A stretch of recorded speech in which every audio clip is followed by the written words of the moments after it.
For centuries, this was hidden in plain sight inside Scripture. You've heard the name before, Moloch, a bronze idol, red-hot, with arms outstretched to receive the living. And the priests who placed a child into those burning hands. Here's what they didn't teach you in Sunday school. That image, the furnace god, the fire, the drums to drown out the screams, comes from one ancient source. And that source had every reason to lie. By the end of this video, you won't just know whether child sacrifice actually happened in the Levant. You'll understand why the answer changes how you read every ancient accusation and every ancient faith. Let's walk into the fire. The year is roughly 800 before the Common Era. The Mediterranean is a patchwork of empires and city-states, but one people move like water between them all, the Phoenicians, masters of purple dye, of cedar ships, of an alphabet that will become your own. From their great cities, Tyre, Sidon, Byblos, they spread west. They plant colonies along North Africa, Sicily, Sardinia, Spain, and one colony grows greater than its parent, Carthage. The Carthaginians are wealthy, they are sophisticated, they have libraries, aqueducts, merchant guilds, and a constitution that impresses even Aristotle. But they have a god, or rather, a pair of gods, Baal Hammon, lord of the altar of incense, and Tanit, face of Baal.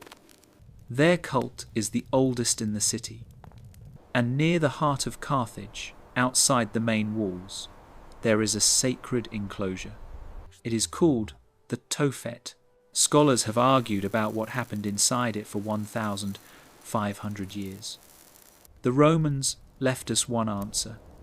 The Hebrew prophets left another. And the ground itself, the bones, the urns, the ashes, has left a third. The world looked like this, a golden age of Phoenician sea power. But underneath that prosperity, something was already breaking. Something the victors of history would write in blood. Let's name the figure at the center of the accusation. The hollow-eyed priest stands inside the Tophet. His robes are stained with ash and burnt oil. His hands are taut sinew and bone. Around his neck hangs a bronze bullhead pendant, the symbol of Baal Hammon. Behind him, a low stone altar. Before him, a bronze statue. The statue has the body of a man and the head of a bull. Its arms are extended forward, palms up. Inside the statue, a furnace burns. This is Moloch, or rather, this is how Roman historians described Moloch. The name itself may come from the Hebrew Melech king, combined with the vowels of Boshet shame, Moloch, the shameful king. The Greek writer Diodorus Siculus, writing in the 1st century BCE, says that Carthaginians in a time of crisis would take their most beloved children and offer them to the god. The child was placed on the bronze hands. It rolled forward. It fell into the fire, and drums were played loudly so the child's cry could not be heard. But here is the detail they forgot to mention. Diodorus was a Roman client. He was writing after the Third Punic War, after Rome had burned Carthage to the ground, salted the earth, and sold every survivor into slavery. He was not writing history as a neutral observer. He was writing the justification for genocide. The question we opened with, did the Phoenicians sacrifice their children, has an answer. But the answer is not simple, and the evidence is not where you think it is. Remember the question we started with? Here's the first piece. Between 1921 and today, archaeologists have excavated thousands of urns at Tophet sites across the Phoenician world: Carthage, Sus, Motia, Tharos, Sulcis. Each urn contains the cremated remains of infants and sometimes small animals. At Carthage's Tophet of Salambor alone, excavators found more than 20,000 urns. They date from the 8th century BCE to the destruction of the city in 146 BCE. Here's what the system looked like. The Tophet was not a secret graveyard. It was a formal, sacred precinct, with stelae carved stone markers inscribed with the names of the parents and the god. The formula is almost always the same. To Baal, Hammon and Tanit, that which so-and-so offered, because the god heard their voice. This was not hidden, this was public, this was expensive. The urns show evidence of careful selection. Some contain only infant bones, neonates, less than 2 months old. Others contain the bones of lambs, kids, birds.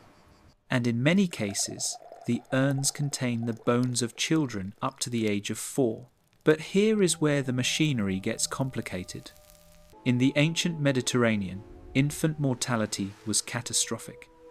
Perhaps 30 to 40% of children died before their first birthday. Death was everywhere. And the line between a sacrifice and a burial was not what it is for us. If a child died naturally of disease, of exposure, of misfortune, the grieving parent might still bring the body to the Tophet. They would cremate it. They would place it in the urn. They would inscribe the stone. And they would call that offering a Moloch a vow fulfilled. The Hebrew Bible says that the valley of Hinnom, outside Jerusalem, was a place where parents passed their children through fire to Moloch. The prophets condemn it absolutely. But some biblical scholars now argue that the phrase, pass through the fire, might have meant a purification ritual, not a death. Others say it was real, and that the kings of Israel and Judah did it themselves. The system, then, had 2 faces, what the Romans called child sacrifice, what the Carthaginians called piety. Let's go deeper into the economy of the Tophet, because this matters more than most people realize.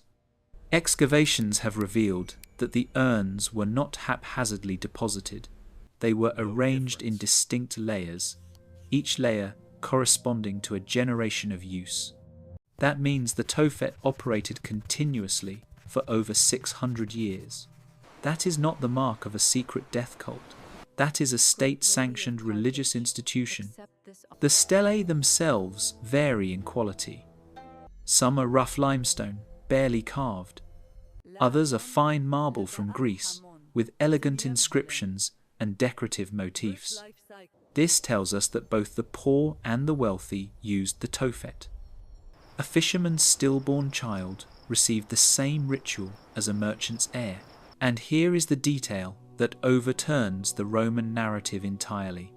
In the 1970s, a French archaeologist named Pierre Sintas discovered that many of the urns contained the bones of children who had died before birth, stillborns, miscarriages, premature deliveries that never drew breath.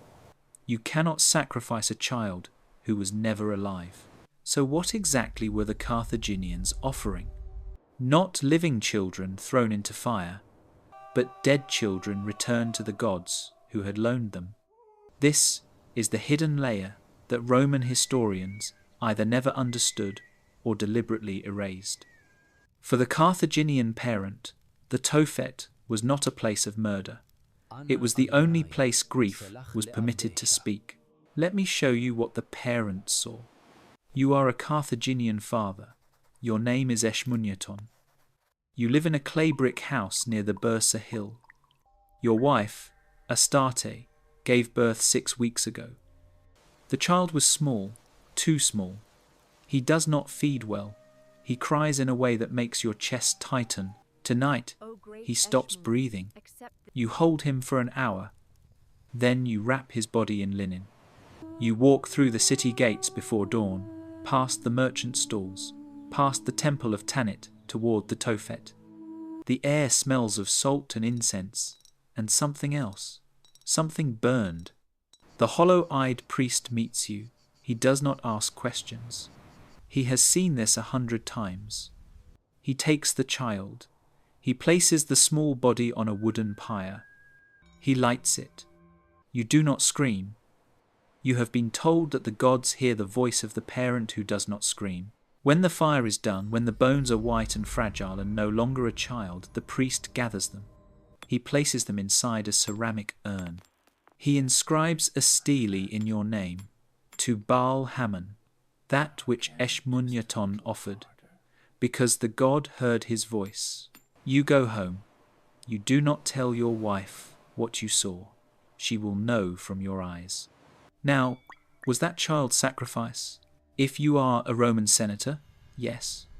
If you are a Hebrew prophet, yes.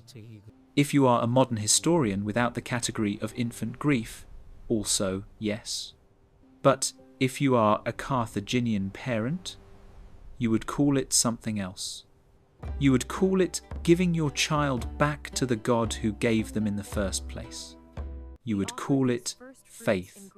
The Romans, by contrast, usually exposed unwanted infants, left them on hillsides to die of cold or animal attack. No ritual, no urn, no prayer, just abandonment. Which people, then, honoured their dead more? Which people treated the smallest bodies with more dignity? We are almost there. Hold the question. The sun over Carthage in the summer is a weapon. The city sits on a peninsula of white limestone jutting into the Mediterranean. There is no shade. The wind comes off the desert, hot, dry, tasting of dust. In the summer of 146 BCE, that wind carries something else, smoke. The Roman general Scipio Aemilianus has breached the city walls. For 6 days, his legions fight street by street. The Carthaginians burn their own houses to slow the advance. The screams of women and children mix with the lowing of panicked cattle. When it is over, Scipio orders the city levelled. He ploughs salt into the earth, and he sends a letter to Rome. Carthage is no more. But before the fire, there was another fire. One of the things the Romans systematically destroyed were the Tophet stelae. They smashed the carved stones. They scattered the urns. They did not want Carthaginian piety to survive.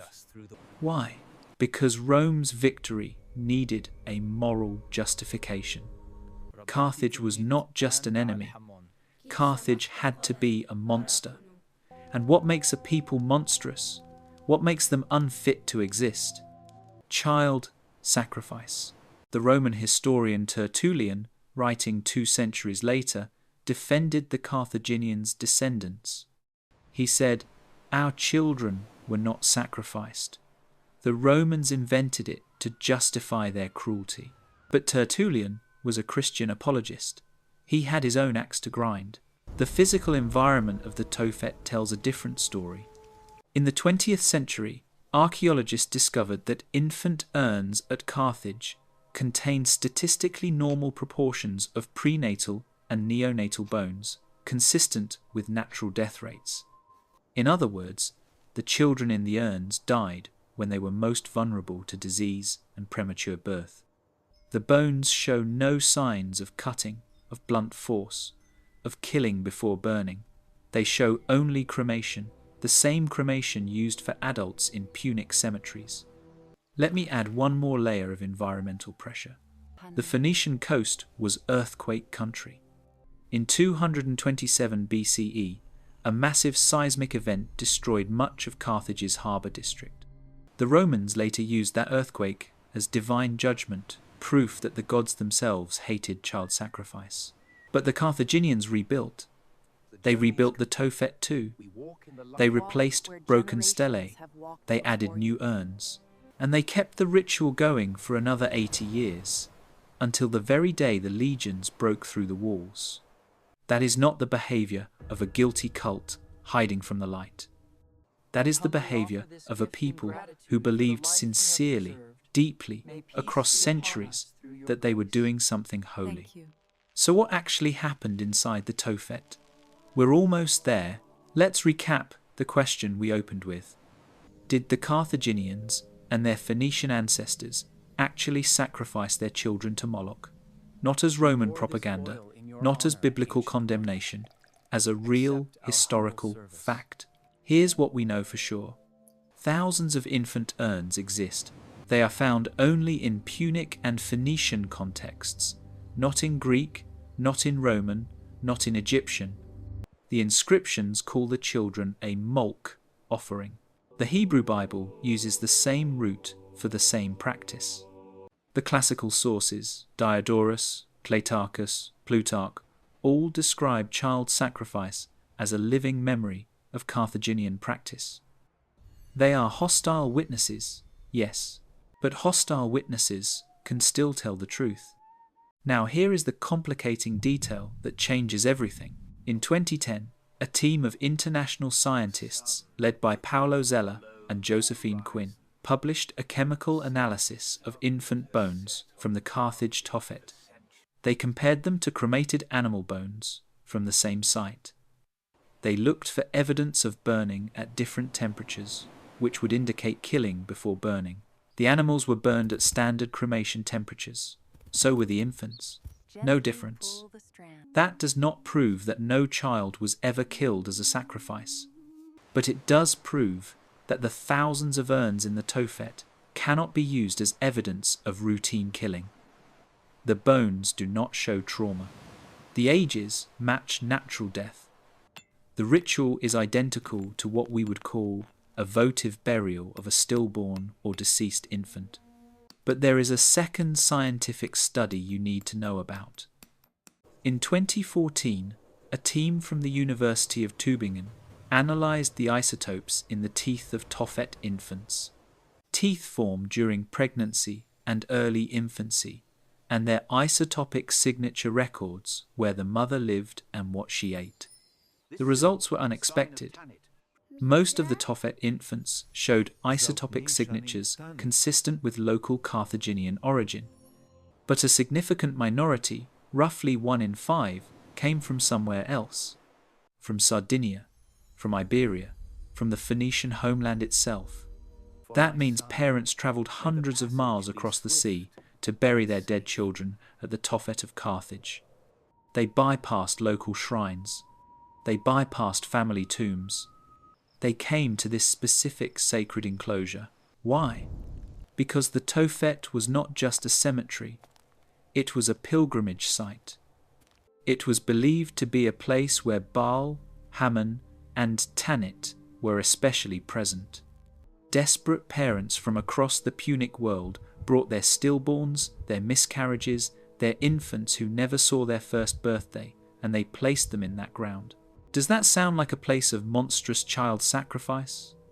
Or does it sound like a place of sorrow? So where does that leave us? It leaves us here. The Romans and the biblical prophets were not lying. They were interpreting through their own moral categories. They saw a parent placing a dead child into fire and calling it an offering to a god. That was, to them, monstrous. But the parent in Carthage saw a funeral. The step before the door opens, the hardest step is admitting that both things can be true at the same time. Child sacrifice, as a category in the ancient world, is not our category. It is a weapon. Consider this. The Hebrew Bible condemns child sacrifice absolutely, but it also preserves the story of Jephthah, a judge of Israel, who vowed to sacrifice whatever came out of his house first if God gave him victory in battle. His daughter came out, and the text says, he did to her as he had vowed. That story is never condemned in the biblical text. It is simply told, and then the text moves on.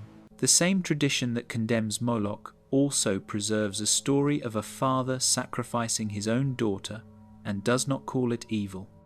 The ancient world was not simple, and our modern categories, murder versus ritual, sacrifice versus funeral, did not apply the way we want them to. So what actually happened at the Tophet? Let's open the door. The hollow-eyed priest never spoke to the Roman historian. The Roman historian never asked. The parent who wept at the Tophet left no diary. The child, the small, fragile, too soon child, left only bones. Here is the answer to the hook. The cult of Moloch, as we imagine it, the bronze furnace, the screaming infant, the drums, is a historical ghost. It exists in the Roman imagination. It exists in the Hebrew prophetic condemnation. It exists in every culture's need to draw a line between us and them. But the archaeological evidence from the Tophet does not support routine, violent child sacrifice. It supports something quieter. Parents mourning children who died naturally, and consecrating that grief to Baal, Hammon and Tanit in the only way their culture provided. That doesn't mean no Phoenician parent ever made a vow that required the death of a living child.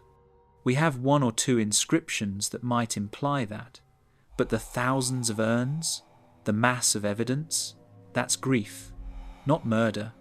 Here's the twist reframe. This wasn't just about Carthage. It was about every accusation that victorious cultures level against the defeated. When Rome needed to destroy Carthage, they called them child killers. When the kings of Judah wanted to justify religious reform, they said their own ancestors had passed children through fire. When the Greeks wanted to dismiss Phoenician sophistication, they called them barbarians. The accusation of child sacrifice is almost never about the children. It is about power. It is about saying, these people are so far beyond the boundary of humanity that they may be erased. And that right there is why this history matters for your own faith. Because every religious tradition has been accused of the same thing. Early Christians were accused of eating their own children. Jews were accused of killing Christian babies for blood. Muslims were accused of a dozen invented horrors. The accusation is the same. The function is the same. To dehumanize, to justify, to salt the earth. The Carthaginian parent didn't stop loving their child at the gate of the Tophet. They carried love all the way into the fire. And if you want a quiet, disturbing, sacred truth to carry with you, here it is. The most dangerous thing in the ancient world was not the idol. It was the victor who wrote the history. If this is the kind of history that gets buried, the kind that makes you ask harder questions about every accusation, there's more where this came from.